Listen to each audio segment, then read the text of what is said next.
안녕하세요. 우리 가정 법률주치 요하나 변호사입니다. 학폭위 참석은 누구나 긴장되는 일이고 특히 아이가 가해 학생이라면 우려가 더 크실 수밖에 없는데요. 그렇다면 학폭위에서는 가해 학생에게 어떤 질문을 할까요? 학교폭력 변호사이자 학폭위 심의위원으로서 학폭위에서 실제 이루어지는 질문들 제가 알려드리겠습니다.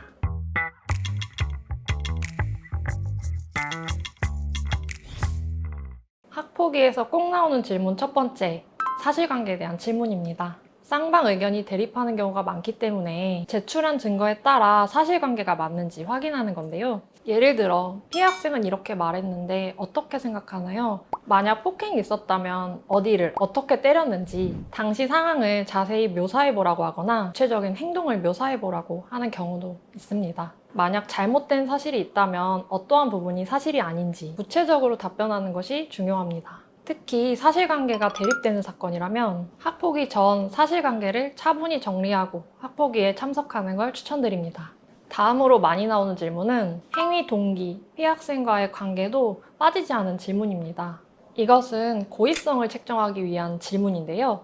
예를 들면 피해 학생 측에서 먼저 놀렸다, 혹은 피해 학생을 밀친 게 과했던 것 같다, 내가 그런 말을 한지 몰랐다 등과 같은 실질적으로 해당 행동을 했던 이유에 대해서 차분하게 설명하면 됩니다. 여기서 한 가지 주의해야 될 점은 일부러 그런 게 아니다, 장난이었다 등과 같이 행위 이유를 가볍게 말하는 경우입니다. 이럴 경우 사실관계를 고려했을 때 장난으로 여겨질 정도가 아니라면 학폭위에 좋은 이미지로 비춰지지 않을 수 있기 때문에 주의하셔야 됩니다.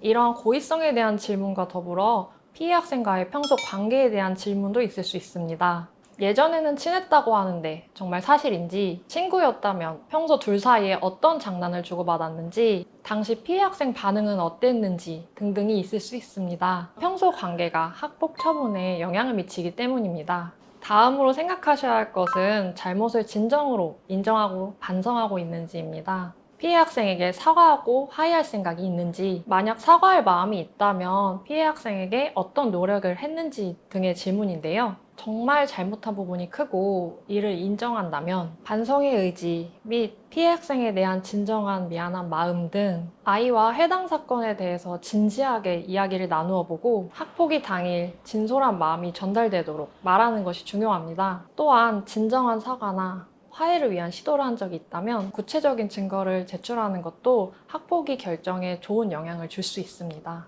마지막은 보통 끝으로 하고 싶은 말이 있는지 질문하는데요. 이 마지막 발언을 그냥 흘려보내는 경우가 많은데요. 중요한 것은 이 발언권을 잘 활용하는 것입니다.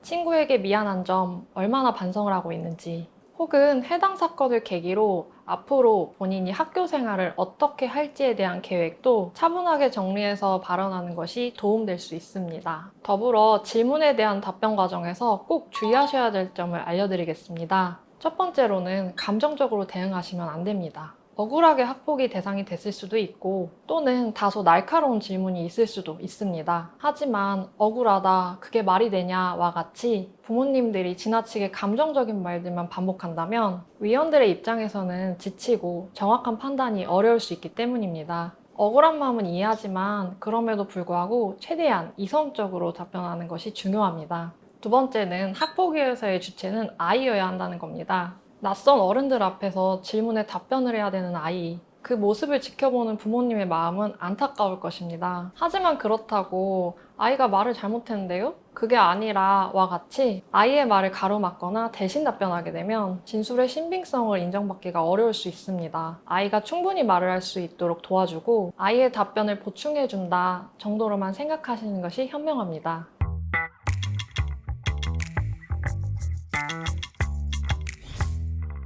오늘은 가해 학생 입장에서 학폭위 예상 질문에 대한 정보를 알려드렸는데요. 의도치 않게 학폭위 대상이 됐다면 정말 걱정이 많으실 겁니다. 오늘 알려드린 내용을 토대로 학폭위 전 아이와 충분한 대화를 나누시길 추천드리고요. 준비하시면서 어려운 점이 있다면 법무법인 법승으로 연락 주시기 바랍니다. 지금까지 우리 가정 법률주치, 저는 요하나 변호사입니다.